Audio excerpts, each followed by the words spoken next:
Bismillahirrahmanirrahim. Ey zemin, suyungni yutqin, ey bulut, yağmurni to'xtatqin deyildi. To'pon suyi singdirildi. Ish tamomlandi. Kema Judi tig'ining ustida to'xtadi.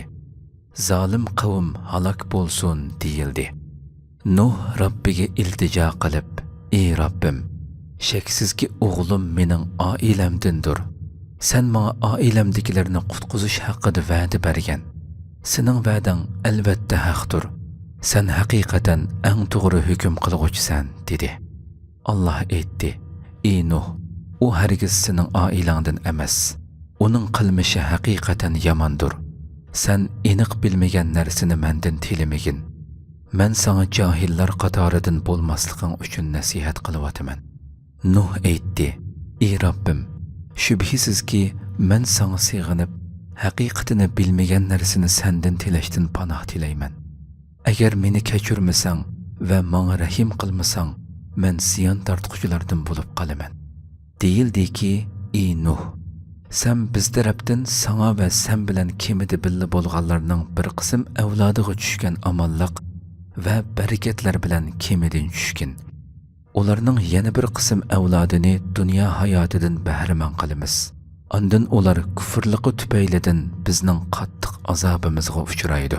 Ana shu qissa biz sana vahiy qilib berayotgan g'ayib xabarlardandir. Sen va sening qavming buningdan ilgari uni bilmaytinglar.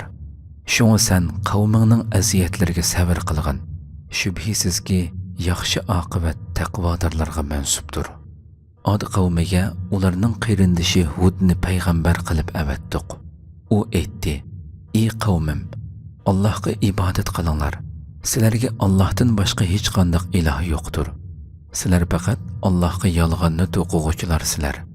Men uningga, ya'ni dinni yetkazganligimga sizlardan haq talab qilmayman.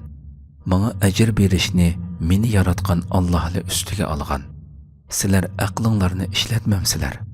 Ey qavmim, Robbinglardan mag'firat tilanglar. Ondan uningga tavba qilinglar. Shunday qilsanglar, u sizlarga ko'p yig'in yog'dirib beradi. Sizlarga texmi kuch-quvvat beradi. Sizlar gunohga botgan holda Allohdan yuz o'rmanglar. Ular aytdi: ey Hud, sen bizga hech qanday ro'shan dalil keltirmading. Biz sening so'zingga kirib, ilohlarimizni tashlag'uchi emasmiz. Sening payg'ambarligingga ishonmaymiz. Biz sen to'g'riliq faqat ba'zi ilohlarimiz seni sarong qilib qo'yibdi deb aytamiz. Hud aytdi: men haqiqatan Allohni guvoh qilaman. Sizlarmi guvoh bo'linglarki, men sizlarning Allohga shirik qilib olgan narsanglardan albatta yiroqman.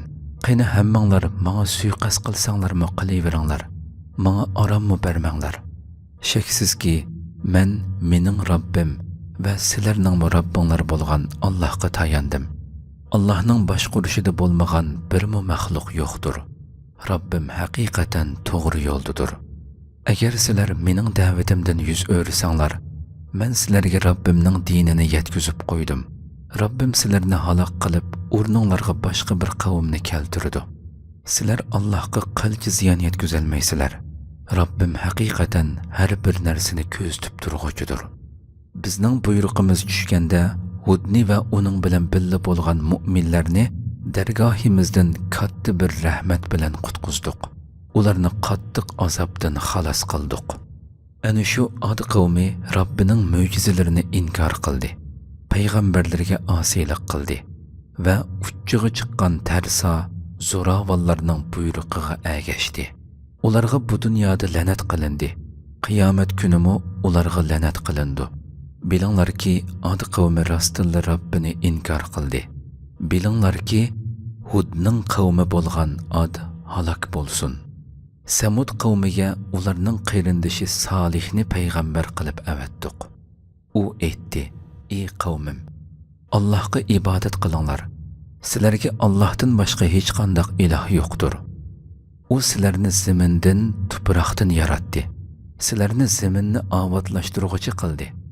Uningdan mag'firat tilanglar. Ondan uningga tavba qilinglar. Chunki Robbim o'ziga yuzlangan kishiga yaqindir. Duolarni ijobat qilg'uchidir. Ular ey Salih, buningdan burun sen aramizda umid kutilgan kishi eding. Endi bizni ota-bobolarimiz cho'qinib kelgan narsalarga cho'qinishdan to'samsan. Shak shubhisizki, biz sen da'vat qilayotgan ish to'g'riliq, haqiqatan cho'nqur shak ichidamiz deyishdi.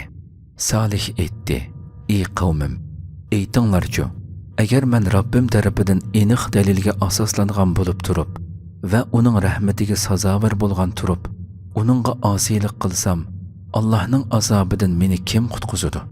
U chaqda sizlar menga ziyon yetkazishdan boshqa hech narsa qilib berolmaysizlar. Ey qavmim, Allohning toshdan chiqargan bu tishi to'gisi sizlarga mo'jizadir. Uni qo'yib etinglar. Allohning zaminida o'tlusin. Uningga qilchi ziyon zahmat yetkazmanglar. Bo'lmasa sizlarni yaqinda keladigan bir azob halok qiladi.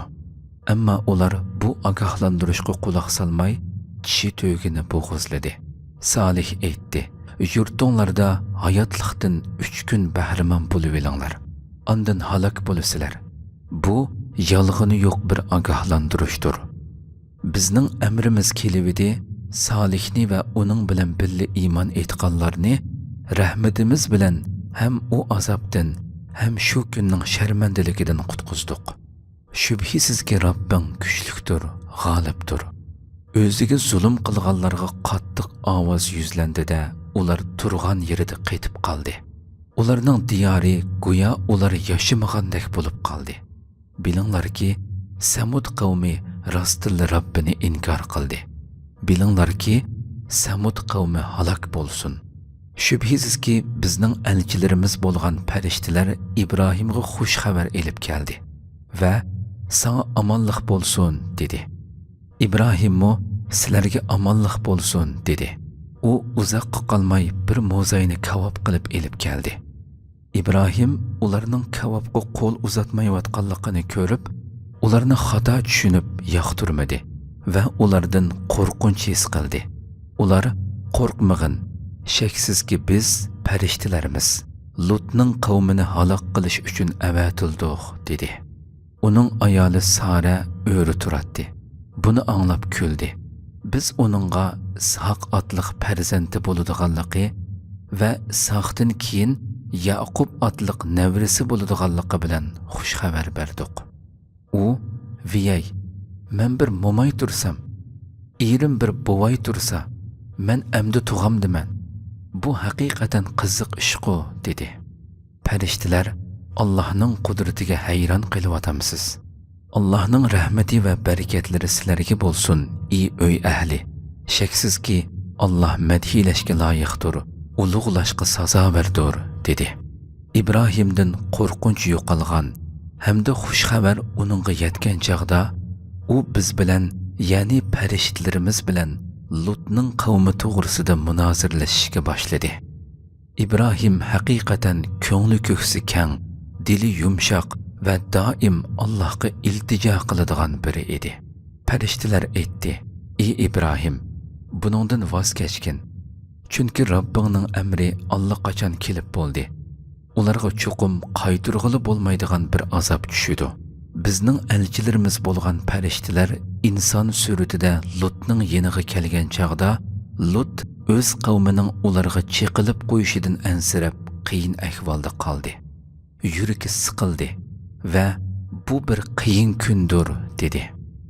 Lutning uyiga mehmon kelganligidan xabar topgan qavmi uning qishig'i oldirab kelishdi. Ular buningdan burunmi bachchivozlikdan iborat bu yomon ishlarni qilishga odatlanib qolgan edi. Lut aytdi: "Ey qavmim, mana bular mening qizlarimdir. Ularga o'ylaninglar. Bular sizlarga eng pokdir. Allohdan qo'rqinglar. Meni mehmonlarim oldida o'sal qilmanglar. Oranglarda aqli joyida biror odam yo'qmi?" Ular Lutga aytdi: "Qizlaringga hojatimiz yo'q ekanligini sen obdan bilasan. Shuningdek bizning nimani maqsad qilayotganligimizni obdan bilasan." Lut aytdi: "Kashki mening sizlarga qarish turg'udek kuch-quvvatim yoki tayong'udek kuchlik jamaatim bo'lgan bo'lsa-chu." Farishtalar: "Ey Lut, shaksizki biz Rabbingning elchilarimiz. Ular hargizmi sana ziyon yetkazolmaydi. Oilangdagilarni elib kechining oxirida yurtingdan chiqib ketgin. Sizlardan hech kishi orqasiga qaramasin. Ayoling buningdan mustasno. Chunki ularga yetgan azob chuqum uningga yetidi. Shaksizki ularga va'da qilingan azob tushadigan chog' tong yurish vaqtidir. Tongning yurishi yaqin emasmi? dedi. Bizning amrimiz kelganda ularning yurtlarini ostin-ustin qilib ya'ni ko'mtirib. Biz u yurtlarga Rabbingning dargohida belgi silingan sapal toshlarni üstülab yağdırdık. Bu azap zalimlardan yiroq emas.